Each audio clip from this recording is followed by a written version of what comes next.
Tatoato dia nazovana ny resaka tany ho an'ny teto amin'ny faritra Antananarivo sy ny manodidina toy ity mitranga ho Antanosoa Andramalala fokontany Ambanijobe commune Bongatsara ity. Misy tokoa ny tany izay hifandrehitan'ny fianakaviana amin'ireo mpifanandrina aminy ary ny fanazavan'ny fianakaviana moa dia misy mihitsy ny antota taratasy ka ampiasaina amin'izany. Tsy mbola nahitana mangirana hatramin'izao ny fiakarana fitsarana noho ny resaka tany mahazo ny fianakaviana iray manontolo Teraky Ralaisoa ao Antanosoa Andramalama fokontany Ambanijobe ao amin'ny commune Bongatsara.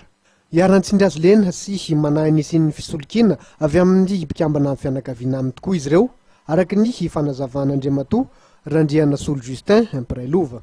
Izay dia mpiara-mandova amin'ny Ralaisoa ary Ralaisoa io dia dadabeanay ary izy dia miteraka maromaro, miteraka izy Andratongasoa, miteraka izy Andrazanabao, miteraka izy Andrazafindravony ary ny dadanay dia zanaka le Razafindravony ary le Razafindravony dia miteraka Andrakotovelo sy Ratsimandresy izay pirala izay miara-mandova aminy amin'ny fandovana io. Hatramin'izao mbola tsy nisy ny fizarana lova fa mbola samy mipetraka izay mipetrahany nefa nefa betsaka ny namidin'izy ireo dia izay zay fa nandritra ny teo ny 20 taona teo efa niady teo amin'ny tribonaly dia resy foana izay reny famoahana anay entany teny an-tokotany reny fa tena nangoraka anay mihitsy ny vahoaka, nangoraka anay ny commune, nangoraka anay ny rehetrarehetra satria tena hita fa teny an-tokotany daholo ilay izy zavatra fambolenay simba ny fiompianay izy no namatana tao amin'izany trano maromaro izay mipetraka eo ary olona manjato izay no mipetraka eo amin'ny tanàna. Nisy zany ny fandovana ny rahana anao tamin'ny 1990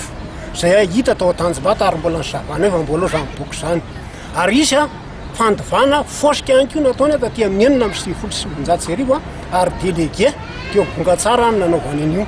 Dia io nentina navoizina anay fa hoe izy rery ny mpandova Ralaisoa. Dia izay natonga ilay ady tao amin'ny tribonaly. Efa naharitra 20 taona zao ity ady lova ifaniliana amin'ny tany zao ka nampirorona trano ny fokon'olona tao Antanosoa Ambanijobe.